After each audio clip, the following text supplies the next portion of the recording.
my name is Hope and welcome back to my channel. I like musicals, they're a big part of my life, and today I'm going to be doing something that I put off for quite a long time. Now, I've always been reluctant to talk about this because I know that as soon as I say something, my opinion changes automatically. But I thought as the new year has rolled around, we're now in 2021, I can box off this list of musicals and ship them back to 2020 from when I listened to them. Now, these are still my favourite musicals, I can tell you that for certain. However, just know that these are my 2020 opinions and I may not have the same opinions in 2021. You got that? Okay, so without further ado, let's get into it. Okay, so at number 10, we have Company. Now, I got into Company during 2020, I'm pretty sure it was like May, June, and it really took me by surprise. I was already singing a song from it called Another 100 People. However, I didn't really know the musical very well. I knew Being Alive, obviously, but I really didn't know anything about it. And so I thought, you know what, let's listen to the album. And I did. And I loved it. I thought it was great. The harmony was beautiful and like the symphony and the motif, and it was all just very beautiful. So I was like, you know what? I'm gonna chuck Wicked out, and I'm sorry, I still love Wicked, but that was my previous number 10. And I'm gonna replace it with Company because it's just something a bit different and cool. So yeah, that's my number 10. At number 9 is The Sound of Music. The Sound of Music is a very special show to me, and it always has been. It's quite a special show to my family as well. They used to watch it a lot when they were kids, and I grew up watching it, and it was a show as I did, and it really taught me a lot about theatre and proved to myself that this is really what I want to do. And I think the show itself is just great. I think it's such an interesting show, and particularly with the smaller characters, you can really take them in a lot of different directions. So, you know, the songs are great, I enjoy it, and I think it's a legit musical that doesn't feel like a legit musical, and I think it's longevity, that's not a word, like just the fact that it's lasted this whole time. I think it's really one that if you're not really into legit musicals, you might still quite like it because it is just quite nice in general. At number 8 is Book of Mormon. Now, there has been a lot of like problematic stuff going on about Book of Mormon, but I really don't feel like it's my place to say anything on that. But I really enjoyed the show. I've seen it. I did like a vlog when I went to go and see it. I will hopefully leave that in one of these corners because I've figured out how to do that now, so that's kind of cool. I like the songs. Obviously Andrew Rannells, who's like one of my favourite people of all time, he was like the original one, and I just really enjoy the show. I think it's super fun, and I think it's really impressive how it's a male heavy cast. But yeah, I just enjoy it as a show and I think it's fun and you should go and check it out. But it is quite explicit, so be cautious of that. Some language and themes that are a little bit inappropriate, but nonetheless, go check it out. At number 7 is Hamilton. Hamilton is obviously a great show. I still haven't actually seen it, not even like the recording, I'm sorry. But yeah, I am fully intending on it at some point. Obviously it's a great show, a very well-known show by this point as well. Story's strong, song's strong, acting's strong, and I would love to go and watch it at some point, but it's not higher because I don't know if the fact that it's so well known kind of put me off, but I think that the shows that are higher on my list I either just generally prefer because they're more my kind of musical, or like I feel like they place better than Hamilton. Like, I love Hamilton, don't get me wrong, but I think it's a very one pathway show despite it being appropriate for like kind of everyone, but it definitely goes down one road where I feel like the other musicals branch out in very different ways, and I know that's really hard to like justify, but in my head it makes sense, so you know. At number 6 is Falsettos. I love Falsettos. I loved it since I found it, which was when the revival came out, but I think it was a little bit after that, so like 2017. Obviously again, Andrew Rannells is there and Christian Borle. Hall, and Stephanie J. Block and Brandy Renowitz. Like, all-star cast, I absolutely love all of them. And the songs I think are beautiful. The story is also beautiful. Every time I watch falsettos, I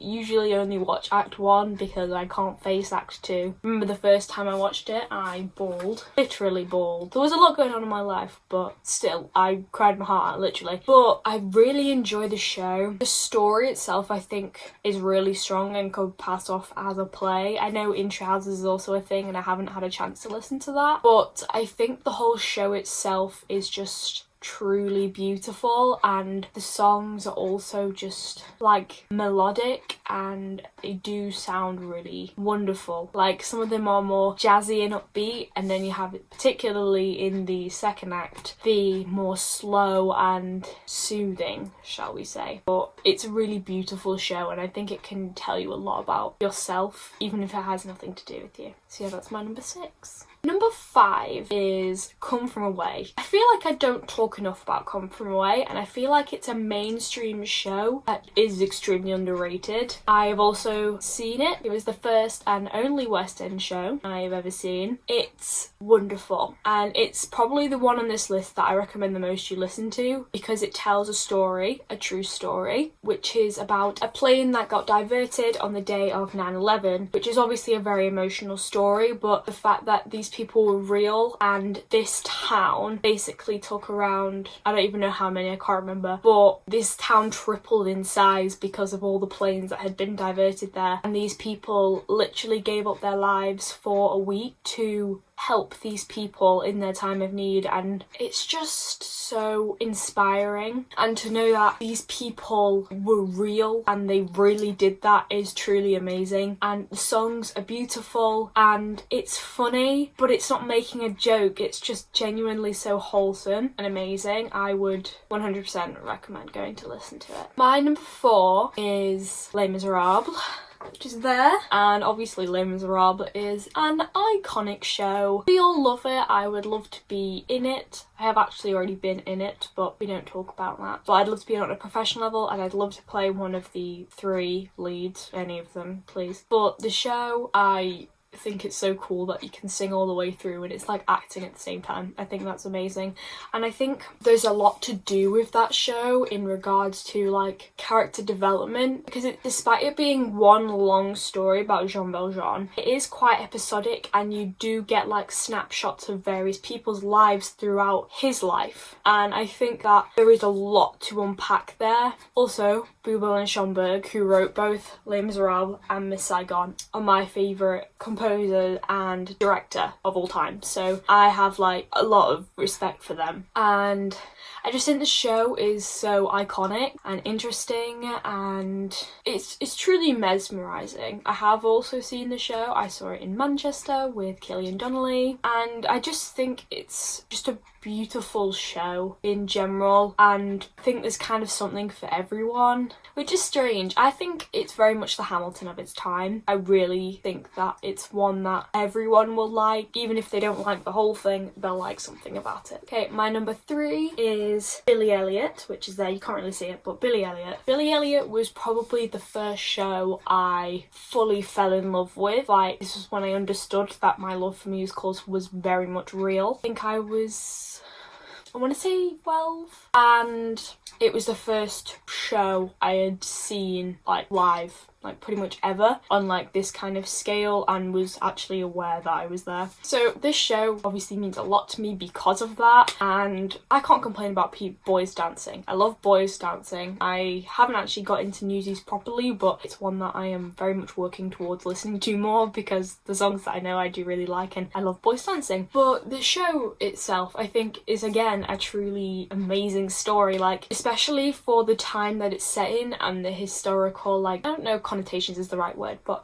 connotations, and having this boy be confident enough to become a ballerina and do what he likes I think is truly great. The songs, again, language-wise, a little bit explicit, but I think it's really interesting to see how each character slowly becomes their own and they become more accepting, and you feel for these characters and you want things to happen for them even if you don't even agree with what's going on. I know I explained that truly terribly, but it's a show that means a lot to me and I think will continue to mean a lot to me to this day. Okay, my number 2 is Miss Saigon. I have seen this show also. It is phenomenal. I think that it's just so well written. Obviously it's based off the opera Madame Butterfly, and especially the end is extremely emotional, but there's pretty much not one song in Miss Saigon that I skip. Like, I will listen to that entire album over and over and over again,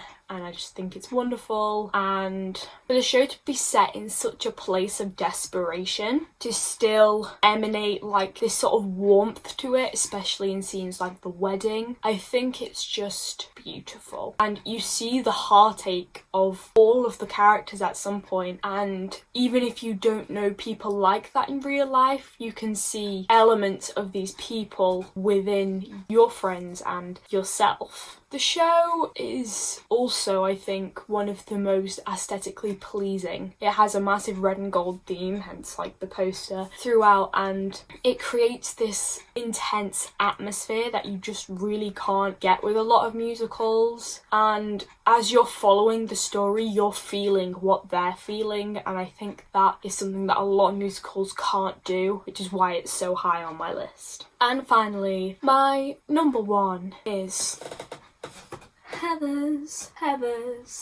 Now, this was the reason why I was really reluctant to uploading this video, and it's because I don't think I've literally listened to any Heathers this year. I was going to be seeing it in, I don't know, it was at some point last year. Obviously didn't end up seeing it because of, my tickets have been postponed and I will be seeing it at some point, but obviously because of that I didn't want to listen to it because it made me feel disappointed because I couldn't see it. But don't get me wrong, I love this show. As I said, it's still my number 1 show, and I think that it tells a very different story. As you can tell probably by my list, it's very, very different to all the things, bar probably like Les Mis because they are so popular, but it's very much more angsty and very young adult, I think. I'm not saying if you're not a young adult you can't enjoy this show, but that's very much where it's aimed. It's actually based off a film, the 1988 film with Christian Slater, some guy called Christian, and Winona Ryder.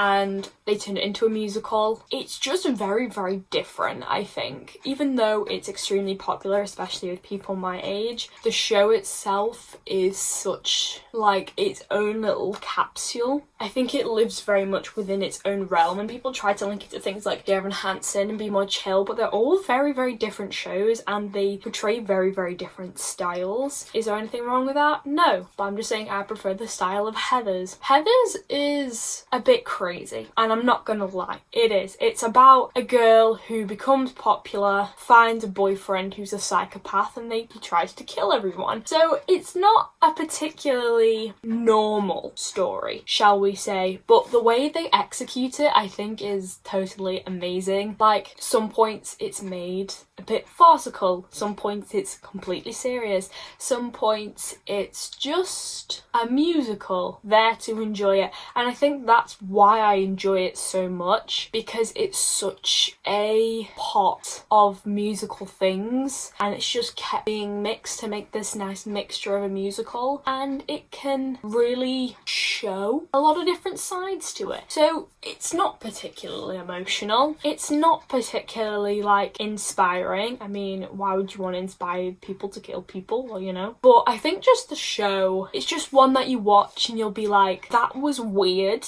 but I enjoyed it. And I think that's why I like it so much, because I don't hold lots of emotional attachment to this show. It's just a show that I can listen to and I can enjoy, and I can not feel sad to, which I do with a lot of musicals, trust me. But with that, that is my list, and I want to thank you guys so much for watching. If you like it, if you liked it, subscribe if you feel like it, you know. But keep enjoying musicals as much as me, and I will see you in the next one.